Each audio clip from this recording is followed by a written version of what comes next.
Hola chicos, buenas tardes. Hola, profe, ¿todo Hola, bien? profe, ¿Cómo va? ¿cómo van? Hola, Hola, buenas profe, buenas tardes. noches. Hola, profe. ¿Cómo andan? Buenas tardes, buenas noches. Hola, profe. Buenas noches. Buenas Buenas noches. tardes. Buenas Buenas noches. noches, Lucas. Buenas noches, profe. Hola Lucas, ¿cómo estamos? ¿Todo bien, vos? ¿Qué contás? Bien, bien. Hola, buenas Acá. noches.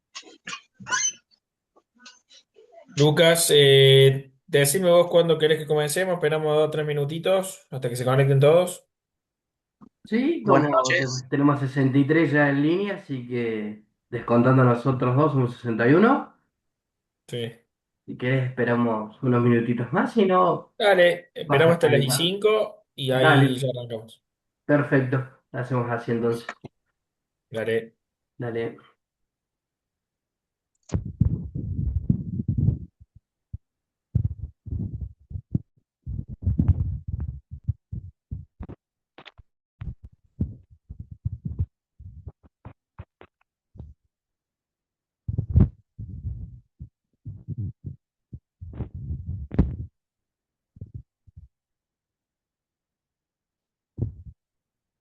Chicos, los que tienen cámara apagada, que no se han comunicado conmigo para justificar el porqué, les solicito que las enciendan, ¿sí?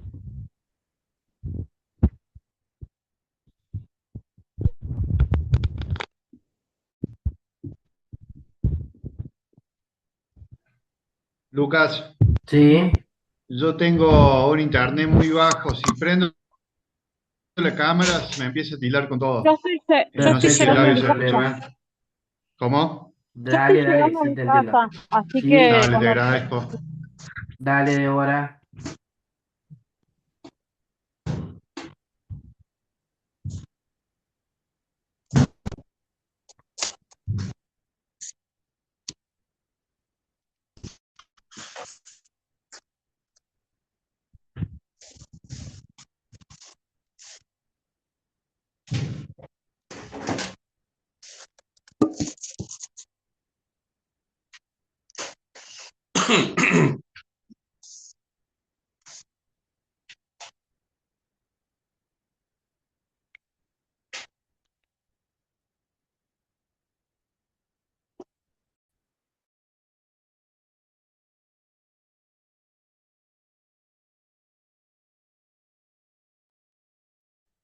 Bueno, creo que la convocatoria de Lucas es bastante buena, 79 ya, así que Sí, sí. podremos empezar. Vamos a arrancar Bueno, nomás entonces, Marcos. Una pregunta antes que empecemos. sí, El otro día vos dijiste de las sustancias inorgánicas que la sí, nomenclatura química, la nomenclatura por numerar de stock y la nomenclatura tradicional eran las propiedades, ¿sí? ¿Y qué sí. sería la ecuación química y la fórmula química? ¿También propiedades? Sí, sí, ahora vamos a terminar de ver todo eso. Son parte de las propiedades de la clasificación de los compuestos, ¿sí? Ah, porque ¿Por qué hablo de... en los PDF que pasaste estaban enumeradas también, pero no sabía cómo se Sí, sí, repetían los números. tal cual. Cuando hablamos de propiedades, porque trato de definir cuestiones que tengan que ver con la química y como dije anteriormente, o sea, es tan amplio el mundo de la química que es muy difícil otorgarle propiedades únicas a cada una de ellas, ¿sí? Tratamos de darla por grupo. La nomenclatura es una propiedad, ¿sí? Por más de que le esté dando nombre y apellido, es una de las propiedades. Cómo yo voy a identificar cada uno de los compuestos y cada uno de aquellas uniones de distintos átomos para conformar moléculas o sustancias, ¿sí? Claro, Por eso es parte de una propiedad. ok. Inclusive en la nomenclatura, cuando yo traté de explicarle los distintos tipos de nomenclatura, está relacionada, si te habrás dado cuenta, a la formación de esos compuestos. Y la formación de esos compuestos no es más que una reacción química. Por eso la reacción química también es otra de las propiedades. ¿Sí? Ah, ok, ok, ok. Bien, es una forma de Gracias. cosas. Bueno, eh, bien, antes que nada, creo que le subí, ya tienen acceso a la plataforma a esta presentación que estamos viendo ahora. La intención que también la vayan siguiendo por ahí. Después yo también le voy a ir subiendo material de lectura para que ustedes tengan y sea un poco más ameno este espacio curricular. de los cuales de ahí también saldrán algunas preguntas con respecto al examen. ¿Sí? Dicho eso, voy a compartir la pantalla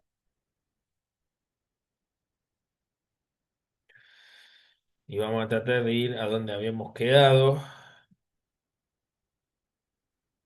Esperen que voy a apagar.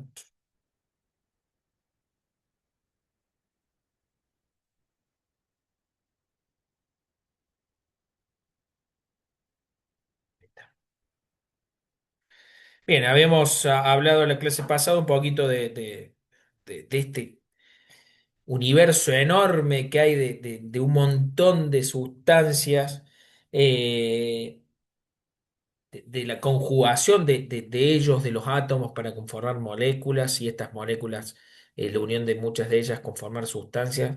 Y gran parte de la naturaleza normalmente son mezcla de sustancias, por más de que nosotros creemos que no, a no ser que obtengamos alguna sustancia de manera pura, y ese es uno de los procesos de purificación. Pero bueno, hablando un poquito de eso, una de las principales formas de clasificarlas, como habíamos hablado anteriormente, es dividirla en sustancias inorgánicas y en sustancias orgánicas. Habíamos hablado un poquito de la composición de ambas categorías, ejemplos claros, cómo sería su estructura molecular. Yo quiero detallarme en algo de esto y para que ustedes también lo entiendan, cuando hablemos de estructura molecular o cuando estamos hablando de estructura molecular, eh, también es una parte de la química que tiene un montón de estudios. Nosotros no nos vamos a detallar en la estructura molecular porque tampoco yo quiero que sean químicos. Sí, por lo menos entenderla en función de cómo están conformadas y ustedes pueden sacar sus conclusiones, qué es lo que es una sustancia inorgánica, qué es lo que es una sustancia orgánica, cómo es el estado de la materia, que esto sí es fundamental que lo sepan, aunque parece un poco ingenuo no pensarlo, pero sí tenemos que identificar aquellas sustancias que son sólidas, líquidas y gaseosas, y un cuarto estado de la materia que se llama un estado de plasma, que no lo solemos ver en la naturaleza, a no ser en ciertos modos experimentales. De dónde provienen, que es la fuente, y algunas de sus propiedades, que normalmente hablamos de tres propiedades, que era el punto de fusión, el punto de ebullición, que sí tiene que ver un poco con esto de en qué punto cambia de un estado sólido a líquido y líquido a gaseoso, y un poco de la solubilidad en el agua o no, discúlpenme.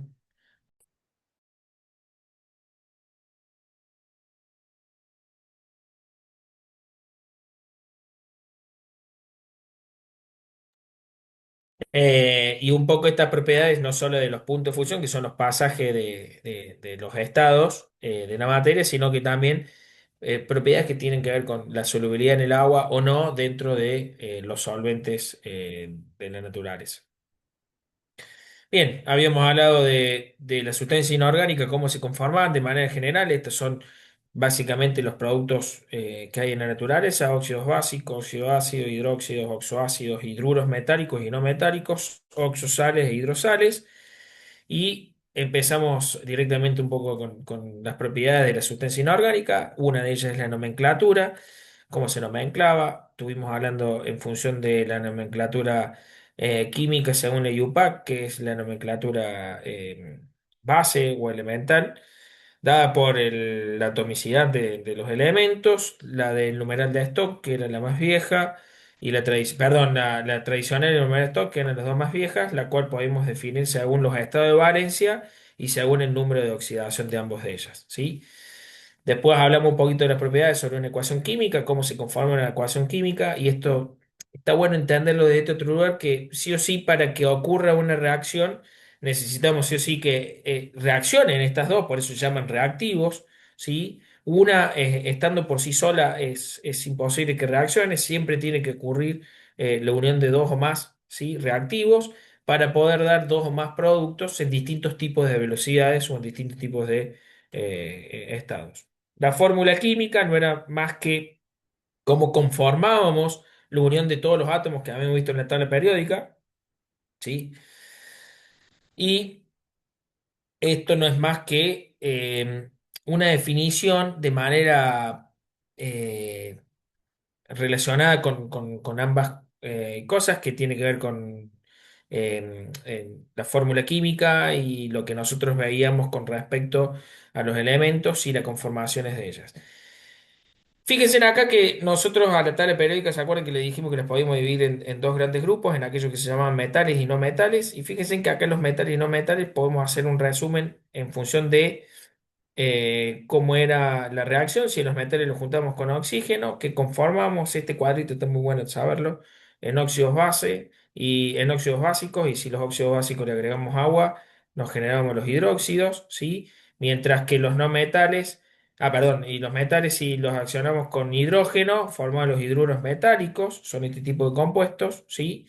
Mientras que los no metales con oxígeno formamos los oxioácidos más agua, nos dan los oxoácidos, mientras que es con hidrógeno más agua, ¿sí? Damos los hidrácidos. La unión de estos hidróxidos con los oxioácidos dan las oxosales y la unión de los hidróxidos con los hidrácidos dan las sales hidrácidas, que son sustancias que vemos en la naturaleza de manera más compleja. Por eso estos son sustancias compuestas y estas son sustancias simples. Normalmente vemos muchas de estas y estas ya las vemos en conformaciones. ¿Sí? Estos son distintos tipos de modelos como para poder tener una guía al momento de estudiarlas. Bien. ¿Cuáles son las propiedades? Obviamente que las propiedades las podemos clasificar según la naturaleza y según el alcance, ¿sí? Según la naturaleza pueden ser propiedades químicas, ¿sí? Normalmente son irreversibles. Cuando hablamos de propiedades químicas, vamos a hablar de una reacción química. Por eso decimos que son irreversibles dentro de las sustancias orgánicas. Es muy difícil hacer un proceso de revertir un estado, ¿sí? Dentro de las sustancias inorgánicas, ¿sí? A no ser que sea una disolución, ¿sí? Y que después, por una cuestión de extraerle el agua, pueda volver a su estado natural, pero la sal en realidad sigue siendo sal, no es que cambie su estructura química. Mientras que las propiedades físicas sí son reversibles, y cuando hablamos de propiedades físicas, hablamos de distintos tipos, ya sea un punto de fusión, un punto de ebullición, la deformidad de eso o cualquier otra de sus reacciones que ya las vamos a ver en función de su naturaleza. Mientras que a las propiedades las podemos definir según el alcance, que pueden ser extrínsecas o intrínsecas, o dicho de otra forma, generales o específicas.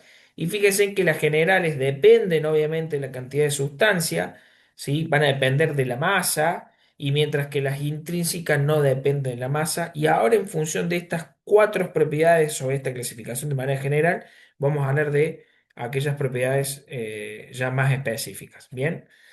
Bien, la masa, ¿sí? Obviamente que la masa es una propiedad física y se la vamos a atribuir el concepto físico. Nosotros decimos la masa a todo, a toda composición que contiene la materia, ¿sí? ¿Estamos? Y, y eso lo vamos a definir dentro de un cuerpo, ya sea una piedra, ya sea agua, ya sea aire o lo que sea. Si hay materia es porque hay algún átomo que lo compone esa materia, y si hay un átomo que compone esa materia, esos átomos contienen masa, ¿sí? Entonces, la masa no es más que una propiedad, ¿sí? Propia, ¿sí? De cada elemento. eh, y la tenemos que tener presente. No, no hay sustancias que no tengan masa, eso tenganlo presente. Bien, la unidad de medida es el kilogramo y está relacionado este concepto de la masa con respecto a la física, ¿sí? El volumen también es una propiedad física y extensiva, ¿sí? A las sustancias. ¿Por qué? Porque va a depender obviamente de la masa, ¿sí? Y va a depender principalmente del espacio que ocupa ese material, ¿sí? O ese cuerpo. ¿Estamos? Eh, ¿Y esto qué significa? Podemos tener elementos que tengan una determinada masa y ocupen menos volumen, o podemos tener el mismo elemento que pese lo mismo y que ocupe más volumen. La cuestión de volumen es la conformación, ¿sí? Que tiene en el espacio, ¿sí? Y cómo ocupa, ¿sí? Con sus átomos ese espacio, ¿sí? Y ya sea esta condición en la materia, sea líquida, sólido o gaseoso, nosotros podemos definir eso como un volumen, y las sustancias, ya sean simples o compuestas, o estas sustancias inorgánicas, van a tener un determinado volumen, ¿bien? Entonces es una propiedad obviamente ligada y esto para que lo tengan presente, a cada átomo y a cada conjugación de sustancias, ¿sí? Lo cual a mí me va a determinar ahora una tercera propiedad que no es más que la densidad, ¿sí? Que también es una propiedad física intensiva, ¿sí? Y no es más que la relación o la razón o la división entre la masa y el volumen, ¿bien?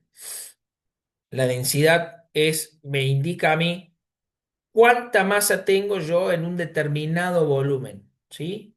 La unidad puede ser kilogramos por metro cúbico, o gramos por mililitro, o gramos por centímetro cúbico, o gramos por litro, cualquiera sean los valores de unidades, la podemos expresar, pero no es más que una relación. ¿Y qué me está indicando a mí? Es, si yo tengo un cuerpo que ocupa el espacio de un centímetro cuadrado, perdón, de un centímetro cúbico, vamos a suponer un dado de un centímetro por un centímetro por un centímetro, de ancho, alto y alto, podemos nosotros hablar de que si ocupa mucha masa, o sea, si tiene mucha masa en el mismo volumen, la densidad es mucho mayor, obviamente, porque esta masa va a ser más alta, por ende la densidad es mayor, y es una propiedad más atribuible a aquellos elementos que contienen más número másico, ¿sí?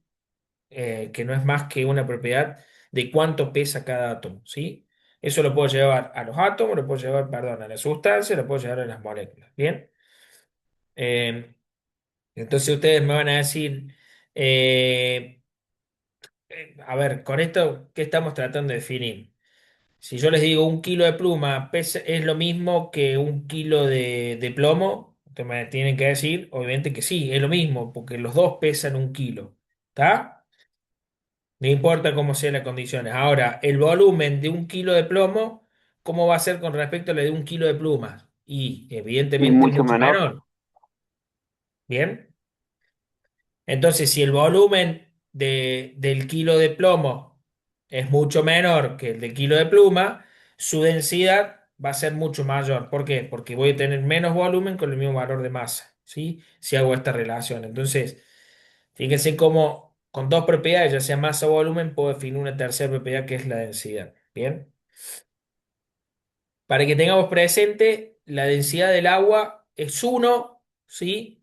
La densidad de todas sustancias orgánicas o solventes orgánicos, y llamemos solventes orgánicos alcohol, acetona, cualquiera de todos ellos en forma líquida, huésteres o alcanos, alquenos, lo que sean, estamos hablando de densidades menores a uno y para aquellos mayores a uno estamos hablando de densidades de sustancias que sean más pesadas que la conjugación del agua, que es como unidad de medida uno.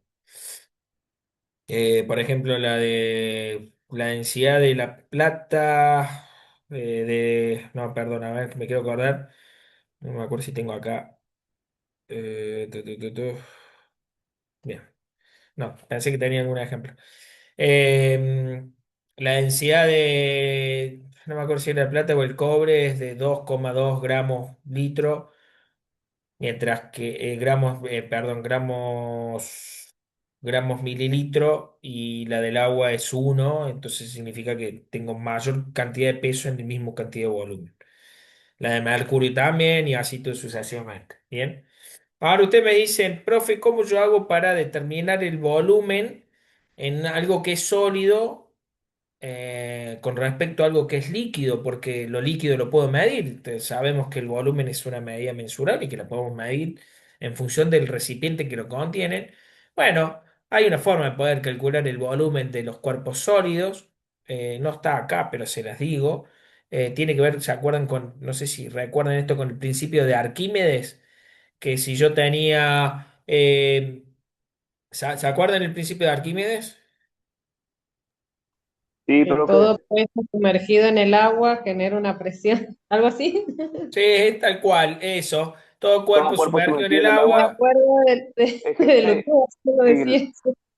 ejerce Sí, una presión de abajo hacia arriba. sí, y todo volumen derramado de ese líquido de contención es igual al volumen del cuerpo sumergido. Entonces, doy un ejemplo. Yo agarro un vaso y abajo le pongo un reservorio más grande y pongo un pedazo no sé, de algo sólido que quiero calcular el volumen porque no lo puedo medir, porque es circular, porque es desparejo, porque no es uniforme. Yo lo dejo caer sobre el agua, va a caer una cierta cantidad de volumen y si yo pudiera medir ese volumen, la cantidad de volumen expulsado es igual a la cantidad del volumen que tiene ese elemento, ¿sí? Esa es una forma de poder calcular el volumen en aquellos elementos que son sólidos.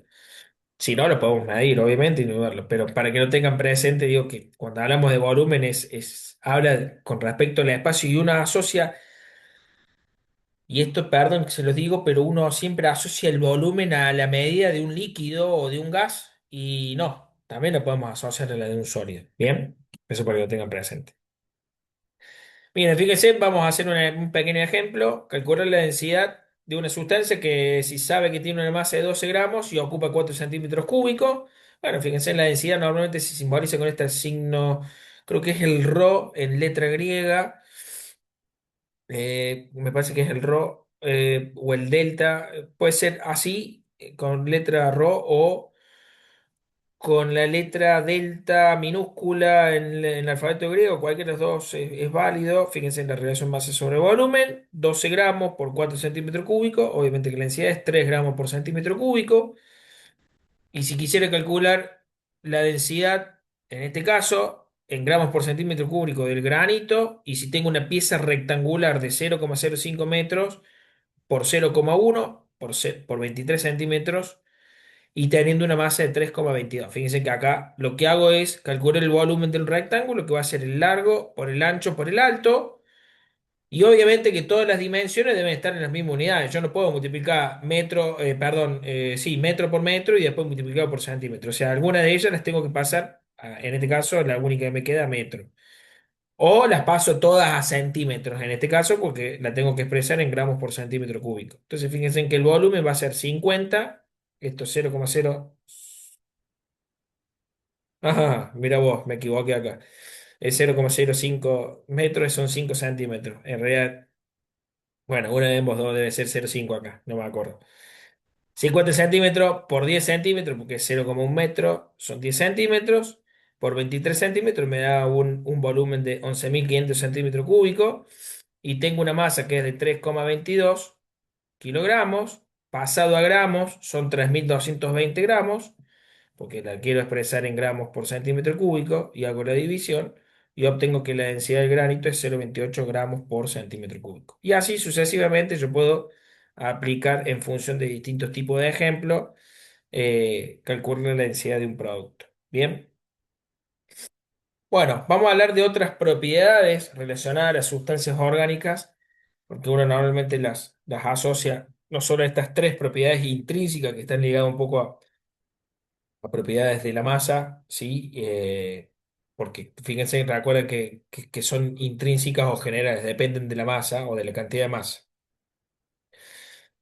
Bien, esta ya no va a depender de la cantidad de masa, ¿sí? Pero sí va a depender un poco de la conformación de esa estructura. Y una de ellas, de estas propiedades, es la ductibilidad, que no es más que la propiedad que tienen los materiales que bajo la acción de una fuerza se pueden deformar y sin romperse, ¿sí? Dicho de otra forma, es cuánto yo lo puedo estirar, ¿sí? O deformar en forma de pequeños hilos o hebras sin romper la estructura cristalina de ese elemento. Eso es lo que es la ductibilidad. Normalmente la ductibilidad lo lo usamos para poder calcular este concepto de deformación plástica y la deformación plástica no es más que un concepto de que a mayor cantidad de fuerza o cuánto es lo máximo que puede soportar ese compuesto antes de romperse, ¿sí? Obviamente que desde un punto de vista microscópico de lo que está ocurriendo a nivel de átomos, es decir, cuánto sí podemos deslizar estos átomos uno sobre otro sin que termine de romper el material y fraccionar el material. Bien, por ejemplo, el cobre es uno de los ejemplos de ductibilidades. ¿Cuánto lo podemos estirar nosotros y hacerlo maleable? No todos los elementos inorgánicos son maleables o dúctiles. Bien. La maleabilidad justamente no solo es este concepto de poder estirarlo, sino que cuánto lo podemos mover, ¿sí? O deformar sin que se rompa, ¿sí? Esto es cuánto, la ductilidad es cuánto lo podemos estirar y la maleabilidad es cuánto lo podemos deformar ¿sí? Y obviamente que esto, la movilidad está asociada, ¿sí? Yo esto lo digo de manera general, pero con la permeabilidad y la soldadura de esos elementos, ¿sí? ¿Y esto qué significa? Es cuán son flexibles esas uniones entre los átomos o entre las uniones atómicas o entre las uniones intermoleculares para que yo pueda trabajarlo y darle formas, ¿sí? Deformarles y volver a dar una forma. Bien. Muchas veces la malleabilidad está asociada, ¿sí? A la temperatura, porque ciertas sustancias orgánicas, o la mayoría de las sustancias inorgánicas que tienen un alto índice de malleabilidad, se favorece con el aumento de la temperatura. Al retroceder la temperatura, dejan de ser maleables y vuelven a tener cierta estructura rígida. Por ejemplo, el oro, el aluminio, el estaño, o sea, la mayoría de los metales tienen maleabilidad a altas temperaturas, o por lo menos relativamente altas. El vidrio es maleable a muy altas temperaturas, es la forma en la cual yo puedo moldearlo, y a muy baja temperatura o a temperatura ambiente son estructuras totalmente frágiles, o sea, la maleabilidad de ellos desciende abruptamente con la temperatura, caso contrario de los elementos metálicos. La dureza, ¿sí? No es más que la propiedad física de la resistencia que pone esa sustancia, ¿sí? A ser roto, ¿sí? Y cuando decimos ser roto es romper parte de su estructura cristalina, ya sea por, por abrasión, ¿sí? O por penetración de otro objeto. Bien, para que ustedes entiendan de algún modo, cuando hablamos de la estructura cristalina, hablamos de cómo es la red conformada por los átomos de esas moléculas. Bien, imagínense ustedes que están haciendo como un zoom a algo que están viendo de manera física, vamos a suponer la bombilla del mate, que es un metal, y nos vamos acercando cada vez más. Obviamente que nuestros ojos eso lo ve como algo sólido, mientras me voy acercando voy a ir viendo un poco la estructura de ellos, y si voy haciendo un zoom cada vez más cerca de su modelo de cómo están unidos esos átomos, encuentro espacios entre esos átomos, ¿sí? Y eso es lo que me permite a mí cierta dureza o no, ¿bien? Y es lo que me permite a mí determinar la dureza de los elementos, ¿sí? Obviamente que la dureza está asociada en gran parte a aquellos elementos o a aquellos estados de la materia sólido, ¿sí? Y después, obviamente, que el estado líquido y gaseoso, por una cuestión de disminución de fuerzas de interacciones entre las moléculas, no existe el concepto de dureza, a no ser que genere una compresión de ambos casos, pero normalmente esta propiedad se la asociamos a los elementos, a los estados sólidos.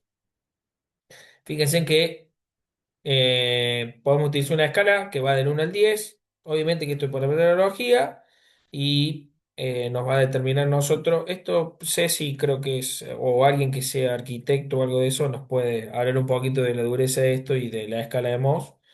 Pero fíjense en acá, desde elementos que tienen poca dureza al máximo de dureza, que es el diamante, como uno de los elementos con mayor dureza en la naturaleza. Bien, la tenacidad.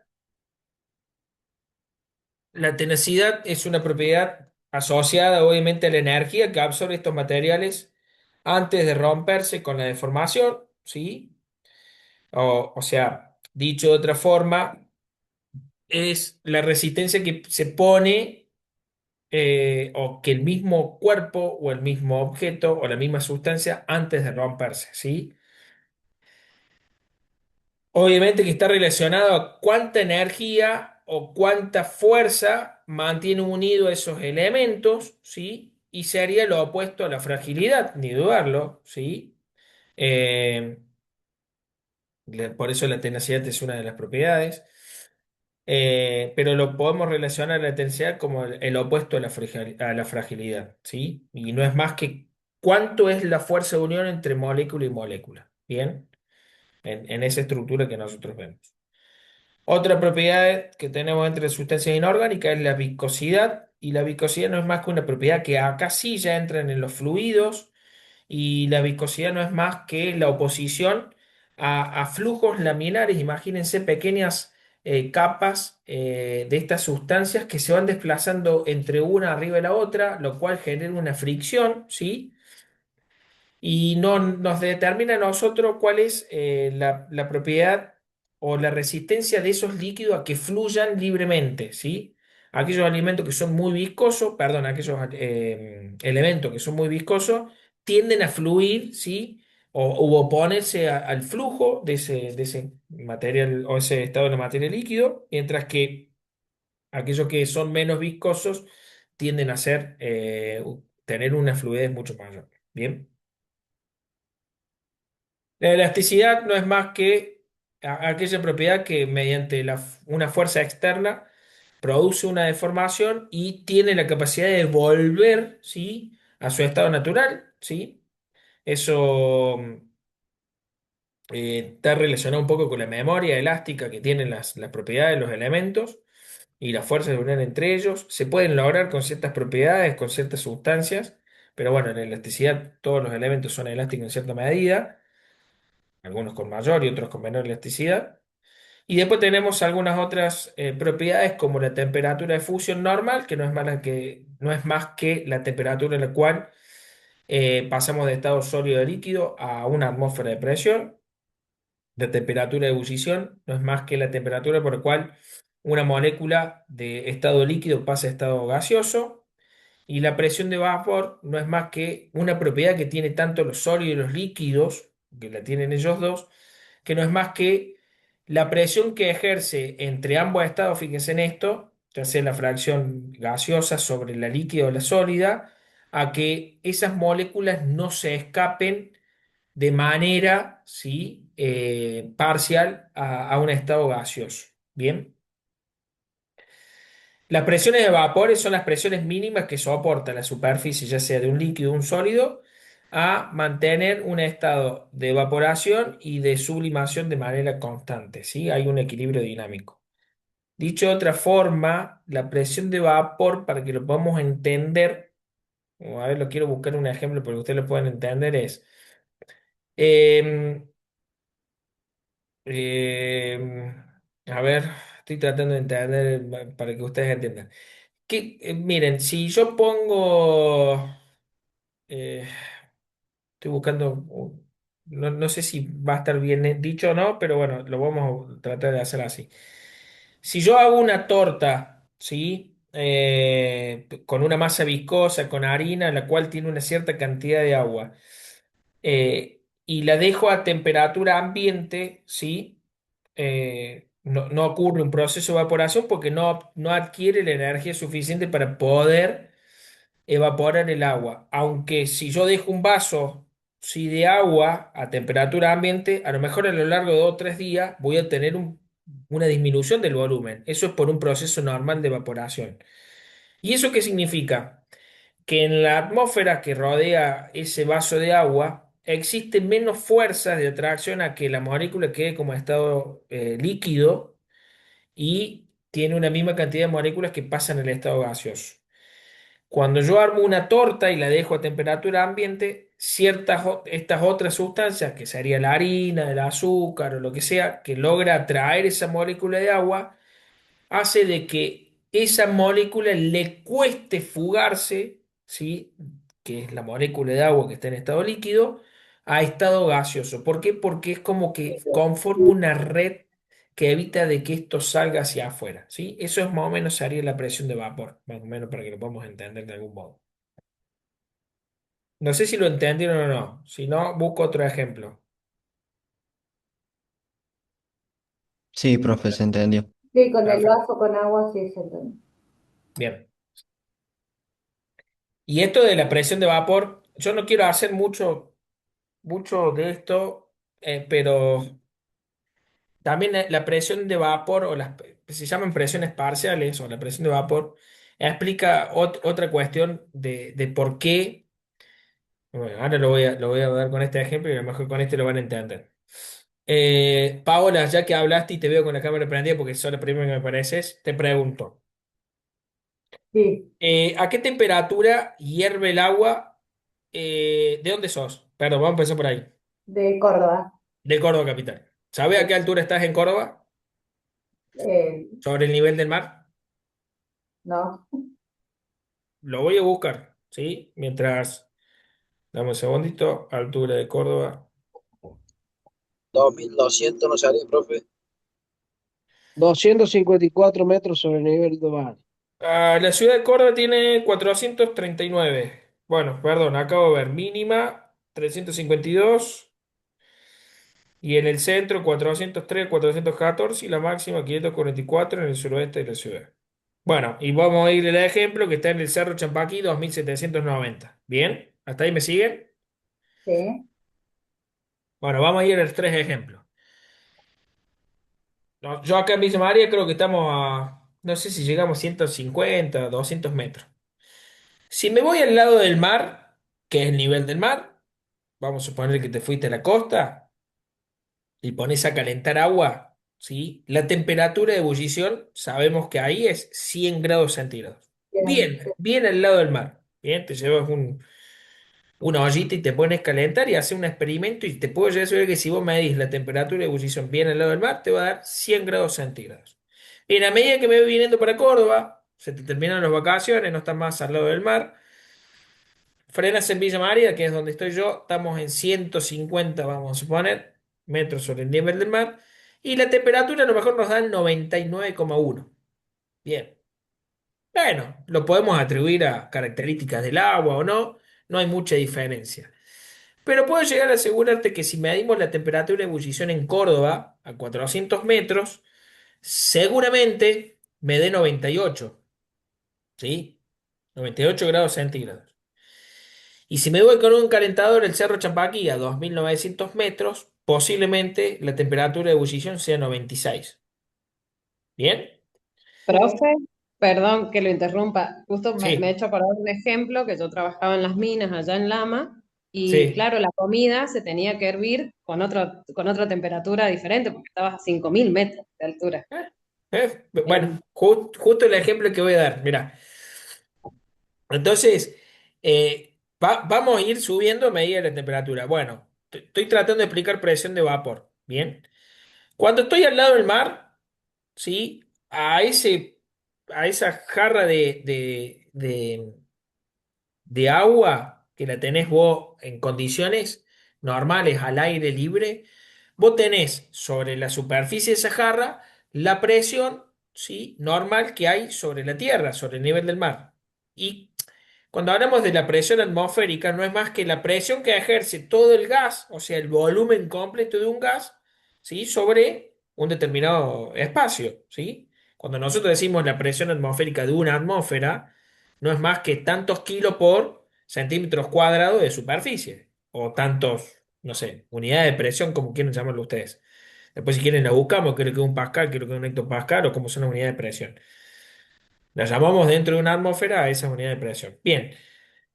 A medida que yo voy subiendo de altura, ¿qué voy teniendo? ¿Más o menos volumen de aire, por decirlo de algún modo? Si me voy hacia arriba, menos. Menos Menos. volumen. bien, si Menos. Menos. tengo menos volumen, ¿sí? Significa que tengo menos presión. O sea, porque evidentemente voy a tener menos masa. O sea, no es una cuestión de que no hay oxígeno más arriba o no, o que la temperatura es distinta. Lo que ocurre es que yo tengo arriba de mi cuerpo o arriba de esa superficie por la cual yo estoy hirviendo, tengo menos espacio hasta donde termina la Tierra, ¿sí? Por la cual voy a tener menos cantidad, ¿sí? De masa, o sea, menos volumen relacionado que me esté ejerciendo una presión, ¿sí? Entonces, si yo ya tengo menos volumen, significa que hay menos fuerza que ejercen presión sobre el líquido. Entonces, si yo estoy al lado del nivel del mar, este concepto de fugacidad va a tener un determinado valor. La presión de vapor, en este caso, del agua a ese valor y a una determinada temperatura, va a tener un valor. Y a medida que voy subiendo de altura, la presión de vapor siempre es la misma. Lo que cambia, ¿sí? Es la cantidad de presión externa. Al disminuir la presión externa, lo que voy a hacer es que tiende a evaporarse más rápido, ¿sí? Entonces, si tiende a evaporarse más rápido, la energía que yo necesito para que esto logre vencer el estado de líquido a gaseoso, que sería el punto de ebullición, va a ser menor. Esa es la forma de justificar un poco la temperatura de ebullición con respecto, ¿sí?, a la altura o a las presiones, ¿sí?, atmosféricas. Por eso fíjense que la temperatura de ebullición siempre es a un valor constante y a la misma presión. Al tener menos presiones, la presión de vapor obviamente va a ir cambiando. Y eso justifica un poco lo que dijo recién María Lara, eh, de los procesos de cocción a 5.000 metros, con respecto a esto. Y pasa, digo, uno porque no lo asocia, no lo ve, pero ya alturas superiores a 600 metros, cambia rotundamente 4 o 5 grados la temperatura de ebullición de los elementos, lo cual modifica toda la curva. Bien, pero tiene un justificativo con esto que tiene que ver cuánta presión ejerce sobre los líquidos para evaporarse. Y la tensión superficial, que no es más que otra de las propiedades de los líquidos, acá ya estamos hablando de propiedades de los líquidos, no es más que las interacciones de estas partículas sobre la última capa, ¿sí?, en la superficie, ¿sí?, que hace que mantenga esto, ¿sí?, unido entre ellas, ¿cierto? Solo la tensión superficial se da en la superficie, ¿sí? ¿Estamos? Mientras más unidas estén, mayor tensión superficial tienen, mientras menos unidas estén, menos tensión superficial tienen. Por ejemplo, el aceite tiene una gran tensión superficial, por eso a veces cuando yo tengo cosas que ejercen un peso, por acciones de esta fuerza que queda distribuida en los costados, es como si fuese una red que sostiene, eso es lo que es la tensión superficial, hace de que no se hunda en el líquido, y aquellas que tienen menor tensión superficial, si el peso es muy grande, logramos romper esa tensión superficial y producir el descenso. Por eso fíjense en que en el seno o en el interior de un líquido están todas rodeadas entre sí, lo cual las fuerzas obviamente se compensan, mientras que en estas solo están rodeados de la superficie hacia abajo. Y la capilaridad también es otra propiedad de los líquidos y no es más que el aumento del líquido a través de espacios muy pequeños o capilares, como decimos nosotros, o entre placa y placa, y que va en contra de la fuerza de la gravedad. ¿Sí? ¿Por qué? Porque en vez de generar esto, es como cuando yo pongo el vaso, no sé si acá se logra apreciar, esto es un tubo de ensayo. Y la capilaridad lo que se ve es que a los costados o sobre la superficie el líquido tiende a trepar, como si fuese algo que va trepando y se logra ver una pancita, una pequeña panza hacia abajo.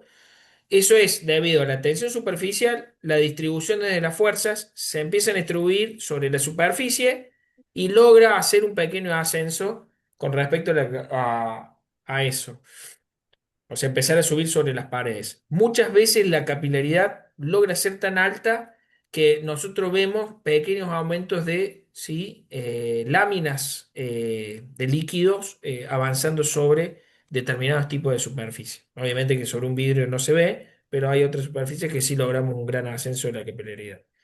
En la química se utiliza mucho la capilaridad porque podemos hacer hasta inclusive separación de métodos por este concepto de capilaridad. En pequeños capilares muy finitos, muy chiquitos, el líquido tiende a subir por una redistribución, obviamente, de las moléculas en su superficie. Profe, Sí. ahí Bruno Sánchez te puso un mensaje porque dice que no se la escucha. ¿Y ustedes me escucharon? Sí, sí, sí, nosotros sí, pero a él no se la escucha, por eso te quiero hacer una pregunta. Profe, no se me escucha. A densidad no cambiaría también. ¿Con respecto a qué, Bruno?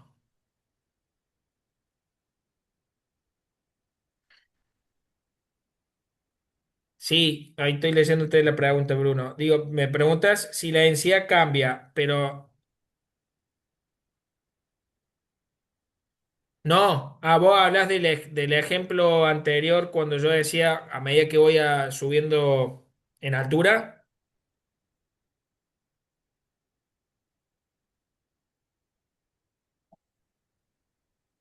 eh, Cálculo, bueno, ahí te estoy leyendo. Voy a tratar de responderte en función de lo que creo que me estás preguntando. La densidad solo cambia en el agua, ¿sí? Si yo le agrego sustancias que se puedan disolver en ella eh, o no, ¿sí? Si yo le agrego sustancias que se pueden disolver, normalmente la densidad va a empezar a subir y va a tener un valor mayor a uno. Con respecto al ejemplo que yo le decía, está, bien. Nunca va a ser menor que uno, porque si el agua es solo agua y por más que yo saque agua, el resto sigue siendo agua. Bien, por eso digo, nunca las densidades van a ser más bajas. Sí pueden cambiar las densidades y algo que yo no les dije, puede cambiar un poco la densidad en función de la temperatura. Bien, eso ténganlo presente porque en función de la temperatura las masas tienen pequeñas variaciones, pero no quiero entrar tanto en termodinámica porque si no los voy a volver loco. Pero tengan presente esto. Las densidades solo cambian en el agua o en cualquier sustancia si yo le voy agregando más cantidad de masa que pueda tener disuelta en un determinado volumen. Bien. Creo que respondí tu pregunta, Bruno.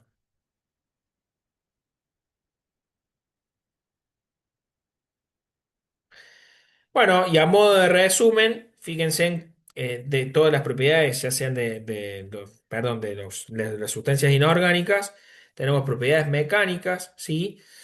Que hablamos un poco de la rigidez de impacto, ¿sí? O la fuerza de rigidez, la fricción, la porosidad. Estas son otras propiedades que nosotros no las vamos a ver, pero que sí están relacionadas un poco con distintas características de ellas. Tenemos propiedades ópticas que tienen que ver con la absorción, la refracción, la transparencia, los colores son propiedades de las sustancias inorgánicas. Con respecto a propiedades térmicas, que vimos dos o tres, pero acá sí están más relacionadas, obviamente, con las propiedades térmicas, la dilatación cuánto algo se dilata, ¿sí? En función de la temperatura. La conductividad de la temperatura es una propiedad térmica, la conductividad que después lo vamos a ver asociado al final, cuando veamos algo de termo.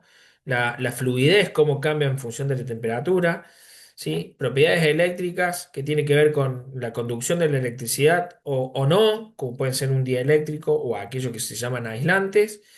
Y con respecto a la resistencia, ya sea resistencia en forma de química, que es la resistencia a la acción con otros agentes químicos, a la luz o a la corrosión.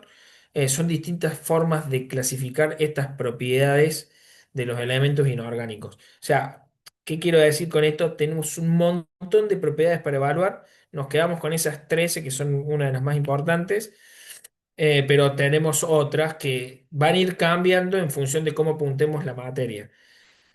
Acá quiero decirle la última cosa.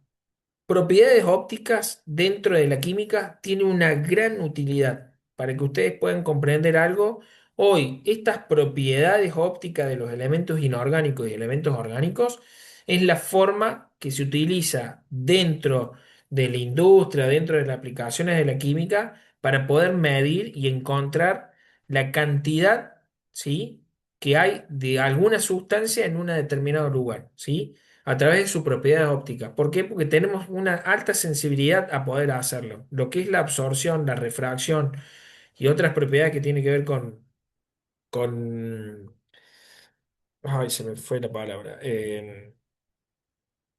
Nos quedamos con esas dos, absorción y refracción, eh, que tienen las sustancias, que es la capacidad de poder absorber o repeler o desviar la luz. Nosotros podemos encontrar distintos valores dentro de sustancias disueltas. Bien, no quiero entrar tanto más en detalle, pero más o menos eso es lo que le quería explicar en el día de hoy. Todavía no hablamos de propiedades inorgánicas, perdón, de propiedades orgánicas, pero las sustancias orgánicas dentro de la química las podemos catalogar con las mismas características de las sustancias inorgánicas, o sea que podríamos hablar de ciertas propiedades similitudes, densidad, masa, volumen, puntos de ebulliciones, puntos de fusiones. Y después el resto de las otras propiedades, podemos hablar un poco de viscosidad, podemos hablar de alguna que otra propiedad, pero después ya las otras son más atribuidas a... Sí, Guille, Profe, hay 196 metros sobre el nivel del mar, Villa María. 196. Bien. No sé si habrá... Yo, perdónenme, pero soy muy... A veces me pongo a jugar y ponemos, a ver, temperatura de ebullición. ¿Cuánto era, para que me acuerde dónde es que dijo recién una de los compañeros de ustedes? A ver Cinco si mil estaban Damas. Acá en San Juan, a nivel, estamos a 640 metros más o menos. Bien, pero alguien, ¿quién Dale. había dicho de 5.000 metros? Yo. Mirá, temperatura de ebullición de 5.000 metros. Voy a poner más o menos para que lo veas. Y hay un gráfico. Mirá, para que hagan una cuenta. Por cada 150 metros, la temperatura de ebullición desciende 0,5 grados centígrados.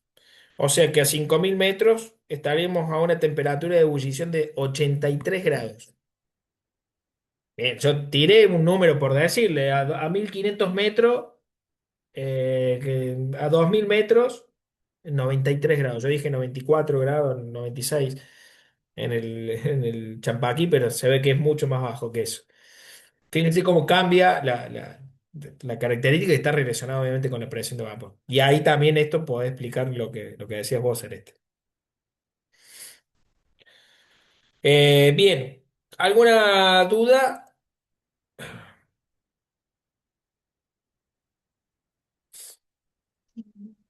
Por mí no, profe. No, No, profe. profe. Bien, En Villa ahí quedó. María, el punto de ebullición sería 99,3 grados. 99,3. Bien, no cambia casi absolutamente nada. Y en Córdoba, que estaríamos alrededor de los 500 metros, un poquito menos, 98 grados, ya son 2 grados menos. Eh, Así que bueno, tiene algunas cuestiones que desde la presión, vuelvo a repetirlo, explicado desde la presión de vapor, podemos explicar un poco el concepto de ebullición. Bueno, a ver, estaba Esto revisando. de las propiedades, profe, ¿hay que saber cuáles son o especificar cada una para estudiarlas? No, no, se las nombro, Justo iba a chicos. preguntar lo mismo. A ver, voy a leer un poquito ahora del programa analítico. ¿Se acuerdan que en la primera clase les di los contenidos mínimos y hablamos de sustancias, sustancias orgánicas e inorgánicas? Sí. Que después hablaba de característica, clasificación, propiedad general y específica. Es una forma de darle y atribuirle propiedades a algo. O sea, en la naturaleza nuestra, digo, cuando uno estudia algo, está en la naturaleza poder clasificarlas, poder otorgarle propiedades, porque si no es muy difícil hablar de todas en general o cada una en específica si no la empiezo a categorizar. Eh, Chicos, yo esto lo doy como algo anecdótico para que ustedes me entiendan las cantidades de propiedades que yo puedo clasificar a los elementos. O sea, ¿cuál es el objetivo de esto? Que ustedes entiendan de que puedo clasificarlo de un montón de formas. Me interesa a mí hoy, en este espacio, que ustedes entiendan que en función de la materia hay sólidos, líquidos y gaseosos, eso es elemental. Y en función de la materia tengo una temperatura de ebullición y una temperatura de fusión, que también es elemental. ¿Por qué? Porque me va a ayudar a entender la manipulación de esos elementos, asociando la química al espacio curricular de ustedes, ¿sí? Y la solubilidad, si le cae agua, si no le cae agua, si es soluble o no soluble. Densidad, masa y volumen está relacionada con una cuestión lógica del pensamiento de cada uno de los que lo componen. La densidad es la masa sobre el volumen. Después el resto de las propiedades no lo vamos a utilizar. No me interesa saber si un elemento es maleable con respecto a otro. O sea, a no ser que alguno de ustedes esté trabajando en alguna, no sé, qué sé yo, fábrica que trabaje sobre aleaciones, no sé que no sé si hay alguien acá haciendo algún tipo de trabajo con respecto a eso. Digo, el resto, digo, creo que la utilidad nuestra va por otro lado. Vuelvo a repetirlo, no es mi intención, sí les traté de mostrar un poco cuáles son aquellas propiedades más figurativas, por decirlo de algún modo. Acá trabajo en una metalúrgica. Sí, Luciano. Sí, espere que me anda mal el micrófono. Ahí vas a escuchar. Ahí te escucho bien. Yo trabajo, no decía que yo trabajo en una metalúrgica, Sí. con lo que, con respecto a lo que vos decías, yo tenía una duda en el punto óptico, o sea, cuando nosotros medimos a través de la refracción, Mm. eh, se utilizaría poner bueno, en mi caso hay un aparato, no me acuerdo ahora el nombre, que se pone una bota de líquido o lo que sea y Sí, se mida con respecto a la luz. ¿No es así? sí, eso es un refractómetro, se llaman. Está refractómetro, no me salía. Sí, eso Eh, lo que hace el refractómetro es medir la cantidad de sólidos totales que se disuelven en un líquido. Y normalmente es agua. Bien. Entonces, yo para poder verla en refractometría tiene que ser un líquido, para poder medir algo. Entonces, lo que yo estoy diciendo es, ¿cuántos sólidos tiene disuelto en el agua? En la metalúrgica calculo yo que lo debes usar para qué, para preparar algo. Nosotros cuando lavamos los metales, lavamos con un jabón corrosivo que se diluye en agua, a Ahí está. sacarle, porque todo metal, toda pieza viene con una capa de aceite para Sí, evitar el óxido la o oxidación. Entonces, para sacar esas piezas antes de templarlas, Ujú. utilizamos ese jabón. Y hay una concentración de uno, no me acuerdo ahora la unidad de medida, pero es de uno Sí. en toda la tolva, digamos. Claro, o sea, debe venir concentrado y bueno, tenés que diluir. Entonces, después, bueno, lo que vas a estar haciendo es ver cuánto sólido ese detergente o ese jabón, como decís vos, es una sustancia y la estoy disolviendo en algo. Entonces, bueno, si la pusiera pura esa sustancia, te puedo decir que verías por encima de la escala y después diluida, vos tenés que lograr la escala que te asigna, en este caso, la forma de trabajo. Eso es una propiedad que tiene los sólidos, a diferencia del agua, cuando yo miro contraluz, ese se mira para que se lo explique a a la gente, es un aparatito como si fuese un ocular y está a 45 grados, es un vidrio que se apoya a otro vidriecito arriba, se pone la gota y se hace una pequeña lámina, ¿sí? De un determinado volumen, muy finita, y uno lo mira a contraluz. Entonces lo que hace esa lámina y la luz es pasar por la solución y cuando pega por los sólidos disueltos, la luz tiende a reflejarse, ¿sí? Entonces, como está en 45, pega la luz y sale hacia arriba una parte. La otra parte pega y va hacia abajo. Cuando yo lo estoy mirando con el cooler, a través de una serie de espejos, lo que veo es cuánto se desvía hacia abajo y ahí está puesto una escalita y yo estoy viendo la escala, ¿sí? Eso es un concepto con respecto a propiedades ópticas, ¿sí? Más o menos, Luciano, para que comprendas el fundamento de esa propiedad. Sí, sí, gracias. En alimentos, el refractómetro se utiliza en muchísimos lugares, en alimentos se utiliza muchísimo para la parte de productos concentrados, que son líquidos, pero que se van concentrando, entonces uno directamente va evaluando en esa pequeña película conformada cuánto reflejo y eso me va a dar un índice indirecto de cuántos sólidos tengo disueltos. ¿No se utiliza también para medir la densidad de la miel? No, no es, No. bien, vuelvo, no es la densidad de la miel, se utiliza para medir la cantidad de sólidos totales que tiene la miel. Acuérdate que la miel pura es totalmente pura y para poder venderla la puedes fraccionar hasta una cierta cantidad de dilución, de algún modo. O agregados, por ejemplo, de otro tipo de azúcares. Pero sí, mide eso. Bien, ¿alguna otra duda? No, No, Bueno, No, profe. perfecto. No, Chicos, no, profe. no les robo no, más profe. tiempo. La clase que viene ya arrancaríamos con, déjeme ver. Hola, eh, hola, sí. Hola, hola. ¿no se me ¿Alguien escucha? habló? Sí, se le escucha. ¿No se me escucha? Sí, Paula, te escuchamos.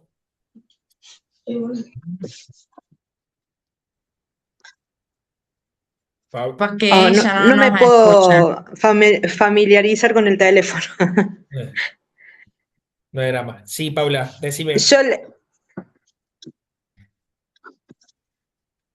primero creo que lo llamé Mariano, disculpe, Marcos. Sí, no era más.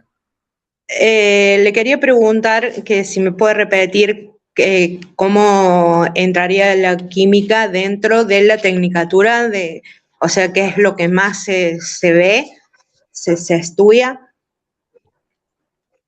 Bien, ¿por qué necesitas tener conceptos de química dentro de esta tecnicatura?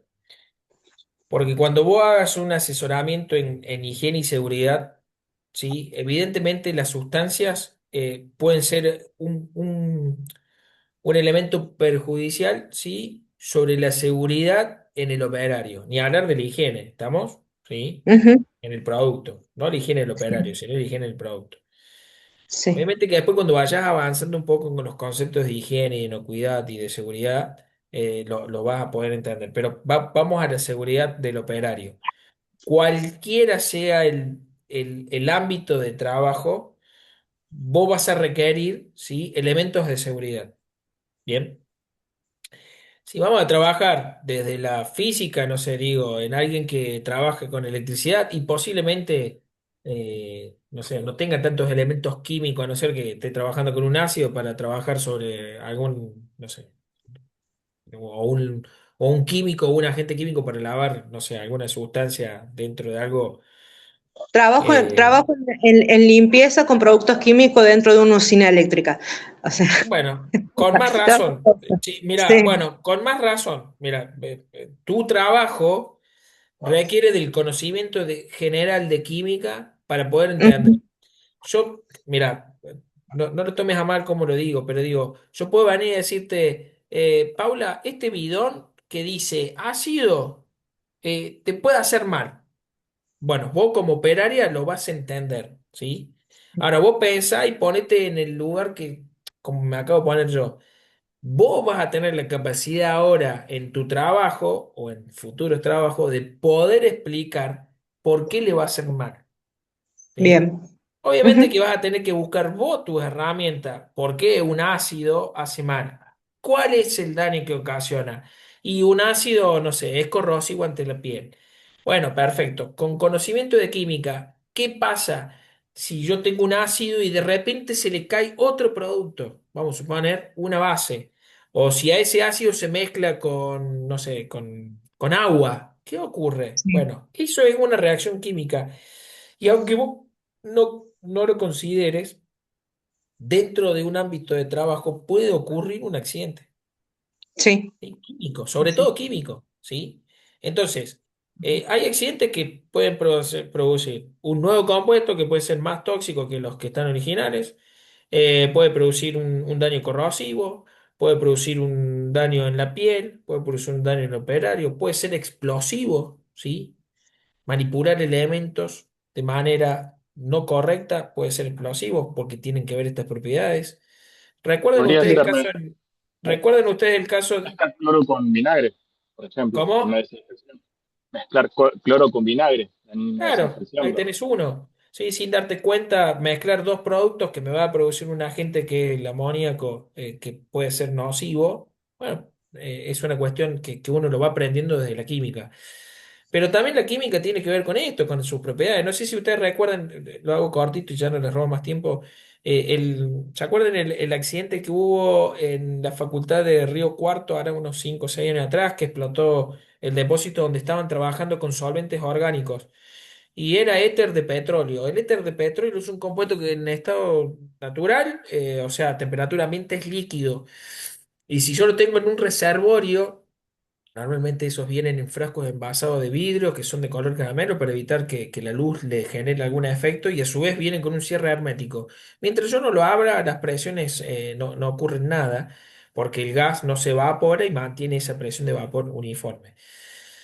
Pero el éter de petróleo o el éter etílico tiene una particularidad. Cuando yo lo abro tiende a evaporarse fácilmente y yo no lo veo, porque encima cuando se evapora es un gas que no lo veo, pero sí lo puedo oler, lo puedo olfatear. Es un gas muy corrosivo a las mucosas de la piel. No tanto al Tiene tacto, definiciones, ¿no? pero sí a la vía respiratoria. Bueno, hasta ahí no No. pasa nada. Yo te estoy dando ciertas condiciones que simplemente si buscas aceite de petróleo en internet ahora, en esta actualidad, y pone propiedades físicas o propiedades químicas, te va a decir cuál es su punto de ebullición, cuál es su punto de fusión. Desde la química, Paula, yo te estoy tratando de que vos entiendas estos conceptos. Si yo te pongo un compuesto que el éter de petróleo te dice que el punto de ebullición es 12 grados centígrados, vos tenés que entender que si estoy a 20 grados centígrados, por más que yo tenga algo que esté líquido y lo dejo abierto y estoy a 20 grados centímetros, como estás hoy, se va a evaporar, que su punto de ebullición es 12 grados. O sea, es como tener algo que está por encima de su punto de ebullición. La misma temperatura externa es más alta que el punto de ebullición. ¿Sí? ¿Ya? Esas son cuestiones por lo que vamos con respecto a las propiedades. ¿Y este Bien. accidente qué ocurrió? Nada, la gente que lo manipulaba posiblemente tenía conocimiento, porque venían hace años trabajando, pero las condiciones en las cuales lo estaban trabajando no eran las óptimas. Estarían trabajando en una estructura de techo, o sea, ni siquiera estaban abiertos porque no tenían los cosas de ventilación abiertas, y era un día extremadamente calor, creo que hacía 36, 37, 38 grados, temperatura ambiente debajo de un techo de chapa, el techo de chapa estaba a casi 50 grados, 60 grados. Imagínense ustedes, un éter de petróleo que tiene un punto de fusión a 12 grados, 13 grados, por más de que vos estés cerrado y herméticamente, si yo genero algo con mucho calor, la presión, evidentemente, voy a generar más cantidad en estado gaseoso. El estado gaseoso lo que hace es elevar la presión en ese líquido, como ocurre con una pava. De repente, con que explote uno es suficiente. La explosión de uno, ¿sí? Genera que eso se volatilice y quede en el espacio. Ahora, ¿podría no haber problema? Sí, no hay ningún problema. Pero si su punto de ignición, mirá, y te estoy dando otra propiedad que no la vimos, si su punto de ignición o su punto de combustión, que es la temperatura a la cual puede combustionar, ¿y eso qué significa? Que se puede prender fuego, es de 60 grados centígrados, evidentemente bajo el techo a 60 grados se va a prender fuego. Y ahí ocurre un desastre. Después la combustión o la reacción en cadena son otras propiedades. Y así ocurre un proceso simplemente por no controlar sus variables. Desde tu punto de vista, Paula, es indispensable entender todas estas cuestiones, ¿sí?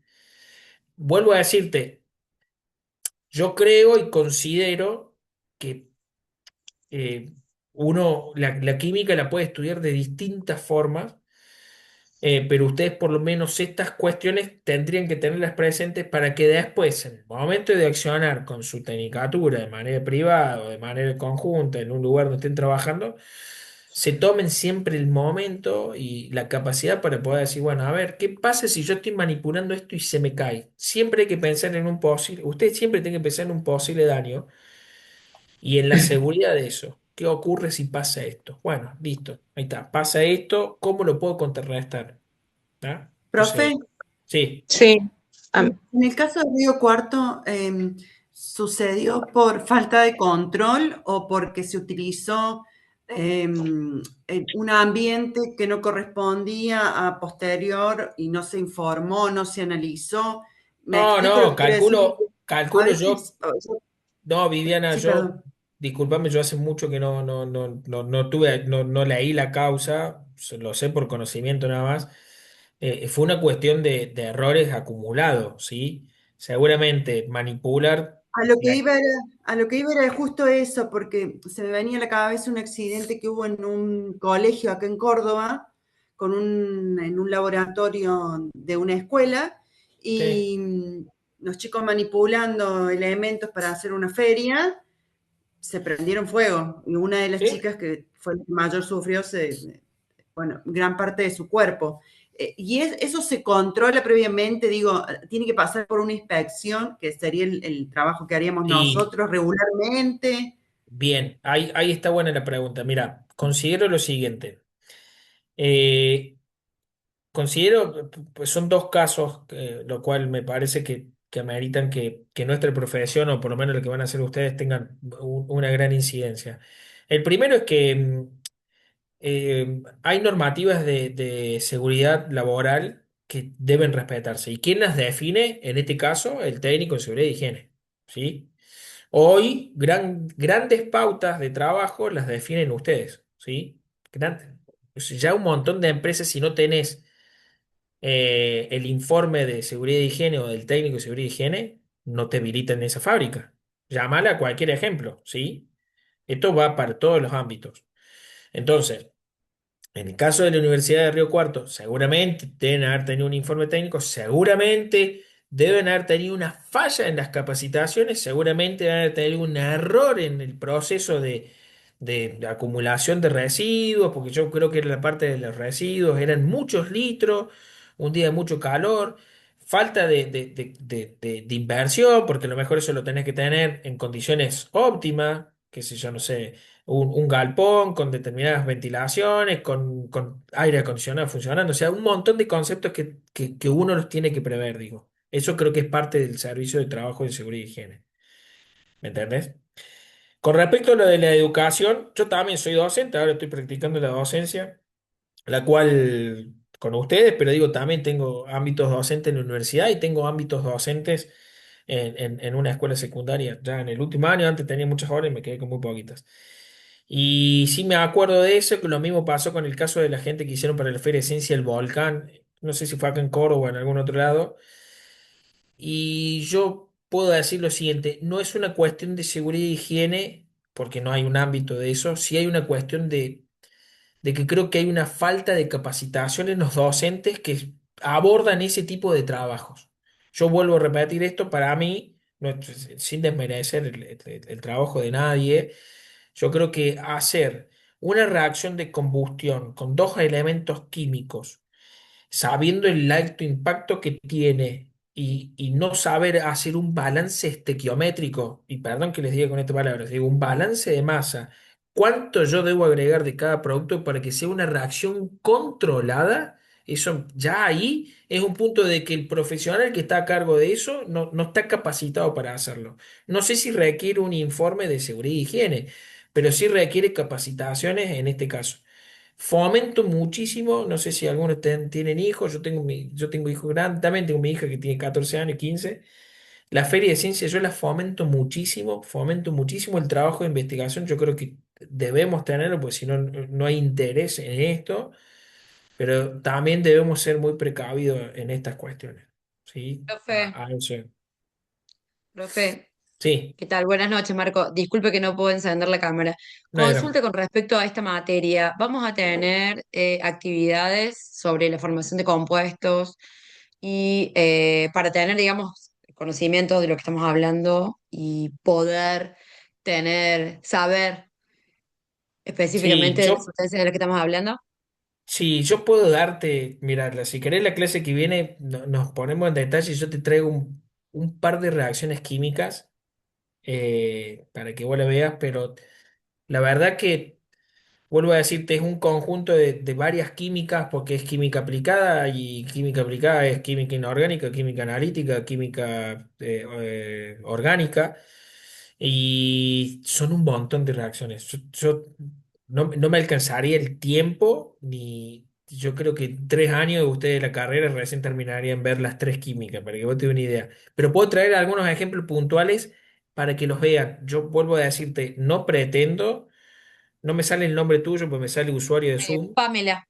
Pamela, no pretendo que ustedes sepan hacer una reacción química, porque eso lleva mucho tiempo entenderlas, a las reacciones químicas. Pero sí, por lo menos te voy a traer un ejemplo y para que lo veamos, varios ejemplos de distintos tipos de reacciones. Listo, No tengo profe. drama. ¿Sí? Muchas gracias. Pero no es objeto de la materia, vuelvo a decirte. No es objetivo final de la materia que ustedes sean unos químicos que sepan hacer reacciones químicas. No, bajo ninguna circunstancia. Gracias. Bien. ¿Alguna otra duda? No, profe. Bueno, Gracias, Paula, profe. más No, que profe, todo te digo, gracias. cuídate en lo que haces vos. No, sí, o sea, en una ocasión me mandaron a limpiar la sala de patógenos, de residuos patógenos, Sí. el jefe del lugar, y yo fui, al ser de limpieza, me afectó, no tanto, pero hablé a la empresa y después de ahí empezaron ellos a retirar y a trabajar con los residuos patógenos, que a mí no me correspondía, pero después de que lo hice y que hablé. Pero bueno, por eso está bueno de saber. Yo las capacitaciones después las empezaron a dar los 2 primeros años que trabajé, no, pero nunca supe de que había baterías, pilas, todo eso, y yo tirando un poco de la bandina que iba a ser una reacción que me hizo mal a mí al respirar. Pero bueno, vuelvo, está bueno esto, esta parte de los debates tan lindo cuando salen, porque digo, uno no lo asocia al daño, no lo asocia hasta que ocurre, o por lo menos hasta que nos enseñan que puede pasar eso. Em, no lo vemos, no lo vemos. Yo de esto Lo que pasa siempre lo también digo. que hay reacciones que se ven y hay otras que no, como esa, la típica de mezclar lavandina con detergente. O sea, hay Claro. cosas que no se ven y que a lo Tal mejor cual. la inhalas y después te das cuenta de Sí, que es sí. mal. Sí, sí, ni dudarlo. Hay un montón de reacciones que no se ven directamente. Las vemos directamente cuando ya está el Claro, hecho. pero yo cuando fui a hacer el reclamo, o sea que yo me negué la segunda vez que tenía que volver, porque son generalmente cuando hacen las auditorías, que me negué y le expliqué, yo no vuelvo a limpiar ahí porque larga olor como amoníaco, claro, ¿Eh? de los líquidos que cabía, y ahí ellos hablaron con la empresa y yo le digo, yo esto de la gente de seguridad y higiene tienen dos, la empresa de limpieza más la empresa de la usina, o sea que ellos tendrían que saber que yo no podía entrar o tendría que haber entrado con los elementos correspondientes como barbijo, todas esas cosas. Bueno, sí, en el caso tuyo Entonces, son máscaras, elementos de protección eh, para no, la yo piel. directamente no entré más y bueno, o sea, me negué a limpiar ese lugar, lo tienen que limpiar gente, yo soy una operaria de limpieza que limpiaba las oficinas, no Sí, sí. tendría que haber entrado ahí. No tendrías que haber entrado. Pero bueno, está bueno porque también está bueno esto de las capacitaciones. Digo, en un ámbito laboral, yo siempre digo, una vez se pone en la postura de operario o de empleado, perdón, que lo diga de este modo. Digo, y vienen estas capacitaciones cada 3, cada 6 meses, cada 9 meses, o cada 3 meses van, y al año siguiente vuelven a hacer la misma capacitación. Yo Y, hace y 6 años que estoy trabajando y una sola vez tuve una capacitación, bueno, no. mal por el de seguridad e higiene. Pero yo conozco otras empresas, yo conozco mucha gente que es técnico en seguridad y higiene y hace capacitaciones en las empresas cada 6 meses o cada 3, y de las cuales se repiten, aunque inclusive hasta 2 veces en el año la misma capacitación. Y nada, es reforzar un conocimiento y un modo de accionar, lo que hace que previene un montón de posibles hechos sobre el operario. Es un poco cuidar la integridad de cada uno. Y con Eh, respecto a lo que mencionaba ahí recién sobre las ferias de ciencia y todo eso que hacía, decía, yo estudié 2 años, sí, 2 años, los primeros 2 años de educación tecnológica. El profesorado de educación tecnológica le habilita a nivel curricular, nos habilitaba para dar física, química, sí. matemática y nos daban lo básico de química. Y generalmente los que hacen la feria de ciencias son profes de educación tecnológica y no sé nada que ver lo que es la materia con lo que se trabaja. Y de ahí vienen muchos errores, muchas cosas que a lo mejor salen bien porque uno más con chico investiga un poco como persona, pero también tiene que ver con la currícula que manda a nivel de Ni educación. dudarlo. Por eso digo, no puedo echarle la culpa a la iniciativa de ningún profesor porque me parece que no es el modo. Yo lo que sí digo es que eh, en estas instancias que hoy se fomentan muchísimo, hace un par de 4 o 5 años que las ferias de ciencias a nivel nacional están muy fomentadas por el INET y por la parte de educaciones técnicas. Ujú. Para mí es algo que despierta el interés en todos los chicos, desde el primer año hasta el último año, inclusive en el nivel terciario. La Feria de Ciencias tiene participación también, está muy bueno porque es interiorizarse un poco esto del método científico, aplicar algo de ciencia, pero vuelvo a decir que muchas veces los experimentos o lo que están intentando demostrar son en situaciones no controladas. ¿Sí? En Ujú. este caso, que creo que fue en el verano que bueno, a fines del año pasado, que 2 casos de explosiones dentro de una escuela, es simplemente por una cuestión de desconocimiento, no por mala intención de ningún docente, digo por desconocimiento en un montón de cosas en la química, ¿sí? Claro. Yo desde mi lugar lo puedo decir así. Yo creo que salió un video, me acuerdo que estaban con el volcán de la primaria y que se prende fuego. Yo no me acuerdo si fue acá en Córdoba o en Santa Fe, no recuerdo.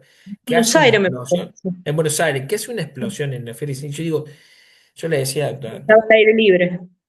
claro, y encima estaba en el aire libre. Digo, eso es porque no pudieron entender el balance estequiométrico de cuánto puedo poner de uno y cuánto puedo poner del otro para poder hacer una reacción controlada en esa Claro. instancia. Y bueno, son cuestiones que pasan, son errores también del ser humano o bueno, decir que no pasó nada, pero sí hubo chicos quemados, o sea, digo, más que eso no pasó. No es que estoy minimizando el hecho, Sí, digo. sí, sí. Pero bueno, pasa en la química, pasa en la escuela, pasa en lugares de trabajo. Bueno, en lugares de trabajo no tanto, porque se supone que el que está trabajando es idóneo y es competente en ese tema, pero en un ambiente formativo pasa un montón, pasa un montón. Y no es para desmerecer ni nada, pero digo, acá, si nuestro trabajo sería protocolizar y cuidar un poco la intención de todo esto, yo creo que es una instancia bastante linda, donde la carrera que estamos haciendo, digo, tendría mucha participación. Pero bueno, esa es una opinión mía, digo, de acá hasta que realmente ocurra, digo, en otros lugares esto está mucho más controlado, mucho más legislado. Nosotros todavía somos medio escuetos en esto. Yo tengo un laboratorio y trabajo en una clínica y el técnico de seguridad y higiene, creo que nosotros en la parte ministerial de Córdoba sí tenemos un montón de regulaciones, pero dentro de una clínica eh, uno trabaja, está bien, con más patógenos, es distinto el método, pero digo, sigue siendo escueto, digo, pasa algo más grave y ¿de quién es la responsabilidad? Entonces como que uno se lo pregunta a veces. Así Bien. es. Bueno, chicos, la clase que viene les muestro algunos ejemplos y arrancamos con uno o dos temitas más. ¿Bien? No les robo más tiempo. Vamos, muchas Buen gracias, martes. profe. Nos Gracias estamos por viendo. escucharme. Buen Hasta martes, luego. profe. De profe, Gracias, hasta profe. luego.